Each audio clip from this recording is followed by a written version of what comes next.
फिर भी मेरी बच्ची मार दी बेरहमी से। मुझे इंसाफ चाहिए, मुझे कातिलों को सजा दिलानी है, मुझे इंसाफ चाहिए। मुझे शुगर की बीमारी है, मुझे गठिया भाई की बीमारी है, मेरी बीमारी की वजह से। सालू ने कह दिया था उससे, बेटा मेरी नाक नीची न हो जाए, इस वजह से उन्होंने अपने ऊपर ही झेलती रही, वो अपने ऊपर ही झेलती रही सारी। 7 महीने और 8 दिन पहले इस घर में खुशी का माहौल था। शादी हो रही थी बिटिया की, और शादी होने के बाद हंसी खुशी यहाँ से बिटिया विदा की गई थी, मगर उसे अब यहाँ लाकर दफना भी दिया गया। 7 महीने में सब कुछ हो गया, अपनी ससुराल में भी रह ली। शादी में बेटी को बाइक दी गई थी, मगर जो दूल्हा है या दूल्हे के परिवार वाले लोग हैं, वो चाह रहे थे कि हमें 4 पहिए की गाड़ी मिली होती। हमारी जो बेटे के रिश्ते हैं, जहां दूसरी जगह से आ रहे थे, वहां 4 पहिए की गाड़ी देने की बात कर रहे थे। तुम्हारे पिता ने हमें 4 पहिए की गाड़ी नहीं दी, सिर्फ बाइक देकर हमें टरका दिया। सोफे अच्छे नहीं दिए, फ्रिज अच्छा नहीं दिया, वॉशिंग मशीन अच्छी नहीं दी, लोकल सामान दे दिया। जो दहेज के लोभी हैं, उन्हें चाहे कितना भी दहेज दे दो, हमेशा वो लोभ में ही रहते हैं, उनका पेट कभी नहीं भरता। इस घर की जो बेटी है, उसकी हत्या कर दी गई है। पहले तो घर वालों को ये लग रहा था कि शायद बेटी ने खुद अपनी जिंदगी खत्म कर ली है और वो अपने दामाद को बचाने की कोशिश कर रहे थे। वो चाह रहे थे कि निर्दोष कोई फंस ना जाए, मगर जब पोस्टमार्टम रिपोर्ट सामने आती है, उसमें सब कुछ सामने आ चुका था कि बेटी की हत्या की गई, वो भी बड़ी बेरहमी के साथ में उसकी हत्या की गई। पहले उसको पीटा गया, बाल पकड़ के घसीटा गया, उसको बेल्टों से पीटा जाता है और उसके बाद उसकी हत्या करके उसको फंदे पे लटका दिया जाता है। मैं इस वक्त बुलंदशहर के कस्बा खुर्जा में बारादरी मोहल्ले में मौजूद हूँ, और जो परिजन हैं वो यहाँ पर मौजूद हैं। उनसे ही मैं जानूंगा कि क्या कुछ पूरा मामला है, आखिर किस तरह से उनकी बेटी की हत्या हुई। माँ है, माँ का रो रो कर बुरा हाल है। कल बेटी का दफीना हो गया, अंतिम संस्कार कर दिया गया। परसों ये वारदात को अंजाम दिया गया था। कल अपने दामाद को बचाने की कोशिश कर रहे थे, मगर जब पोस्टमार्टम रिपोर्ट आई तो पैरों तले जमीन निकल गई। जिस दामाद पर अपना प्यार लुटाते थे, जिस दामाद को पलकों पर बिठाते थे, वही दामाद हत्यारा निकलेगा। ये इन्हें आज भी यकीन नहीं आ रहा है कि आखिर ऐसा हो क्यों गया। अगर बात डिमांड की थी, बात दहेज की थी, तो हम खुद को गिरवी रख देते, उसकी डिमांडों को भी पूरा करते। बेटी अपने ऊपर झेल भी बहुत दिन से रही थी।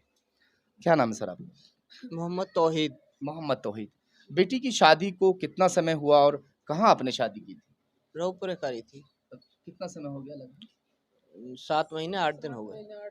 बेटी की माँ से अक्सर बात होती रहती है, आपसे क्या बेटिया बताती थी, वो थोड़ा? पहले ठीक रहती, लेकिन बाद में बहुत परेशान करते हैं उसे, बहुत ज्यादा। हाँ।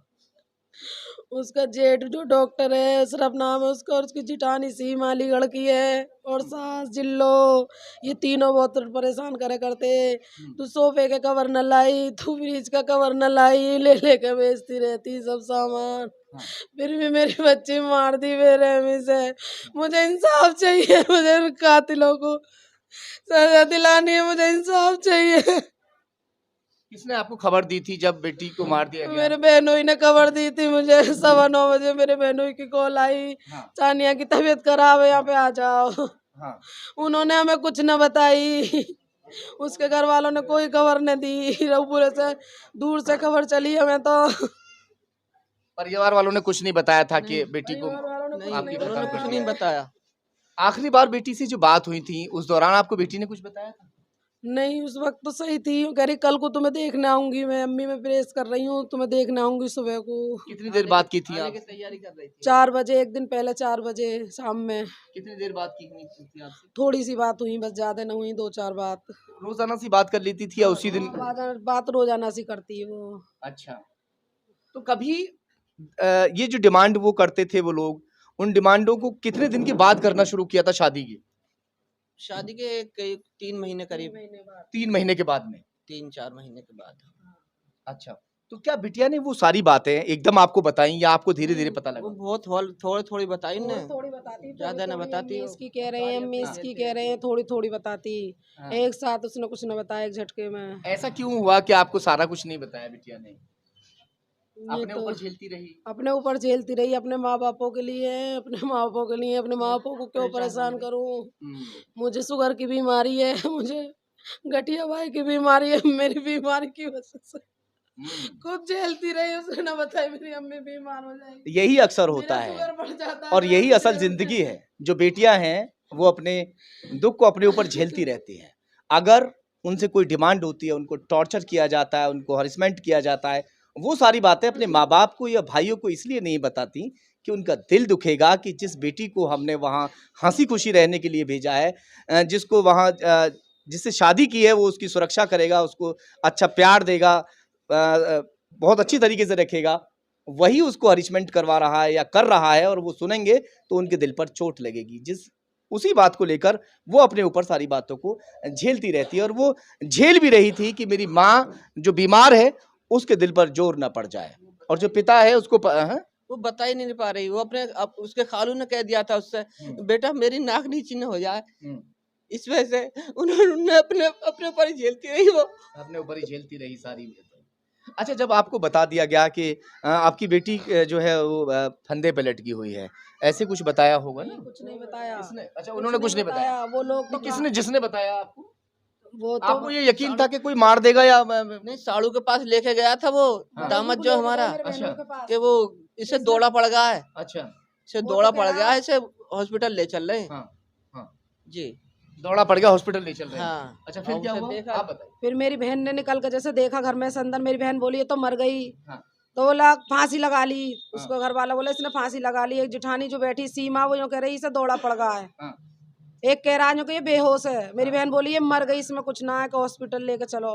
फिर झाझर के हॉस्पिटल में, राना हॉस्पिटल में वो लोग लेके गए। उनके भाई लोग वहाँ पहले से मौजूद थे, लड़के के वहाँ पे।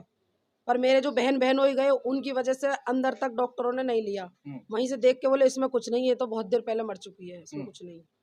क्या आपको यकीन था कि आपका जो दामाद है वो इसको इस तरह से मार सकता है?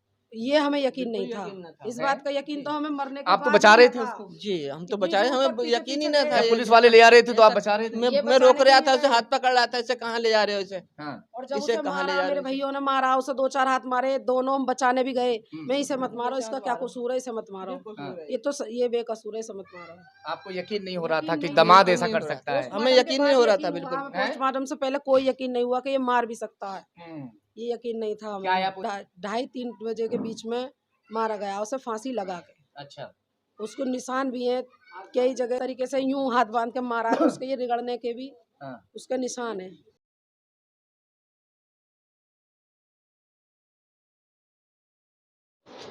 ये पता चल रहा है कि जो बाल है बिटिया के वो भी उखड़े हुए थे, वो क्या? हाँ, इन्होंने खींचे, सब मारा पीटी करिए, खींचतानी करिए, इसने उखड़ गए उसके बाल। खींचतानी करिए, उसकी चीज भी सब उतार ली पहले इन्होंने सब। ये मुंह दिखाई में जो उसके जो मुंह दिखाई में सैंपल दी थी, वो कभी अपने आप से दूर न करती, 1 सेकंड के लिए भी न उतारती। उन्हें पहन के रहे, इन्होंने वो भी पहले ही उतार ली, उसकी भी चीज सारी सोने की पहने सब उतार के सब ले लिया उसने, इन्होंने। यानी जब बेटी आपकी खत्म हो गई तो जो उसने चीज पहनी हुई थी सोने की, चांदी की, जो उसको मुंह दिखाई में उसके हस्बैंड ने चीज दी थी, उसे बड़े संभाल के उसने आर्टिफिशियल पहन नहीं थी, वो आर्टिफिशियल, वो भी एक था, एक नहीं था कान में। अच्छा, आर्टिफिशियल सब वो मार पिटाई में निकल गया होगा। वो एक कान में था और एक में नहीं था। दोनों कानों में ऊपर नीचे पहन नहीं, दोनों आर्टिफिशियल पहन रखे उस टाइम उसने, जबकि मैंने सोने के दिए। क्या चाहती हैं आप? मैं फैसला वो फैसला नहीं, इंसाफ चाहिए मुझे, मेरी बेटी के लिए इंसाफ चाहिए, इन्हें सजा होनी चाहिए। जो ऊपर इसकी जिठानी रहे, सीमा जेठ रहे, इसका जो नीचे रहे ये, और सास ससुर और जाहिद, ये सबके नाम के वो चाहिए मुझे। ऐसा कौन सा कानून बनेगा कि जिस तरह से बेटियों को दहेज के नाम पर मारा जा रहा है, आखिर ये कब रुकेगा? ये ऐसा कौन सा कानून बनाया जाएगा कि बेटियों की जो हत्या है वो रुक पाए? क्योंकि लगातार मुसलसल जारी है बेटियों की हत्याएं, और बेटियां इस तरह से ही रोज़ाना ख़त्म होती रहती है। मैं आए दिन पोस्टमार्टम हाउस पर खड़े होकर ख़बरों को करता रहता हूं, वहां बेटियां आए दिन पोस्टमार्टम हाउस में रखी रहती हैं। आज मैं इनके घर पर ही पहुंचा हूं, और वो पूरा दुखड़ा एक माँ और बाप का, जिन्होंने पाल कर पोस कर बड़ा किया बेटी को, और एक उसके लिए वर चुना, ऐसा वर चुना। और हर एक बाप, हर एक माँ, भाई, सब ये इसलिए चुनते हैं कि हमारी बहन बेटी जो है वो खुश रहे।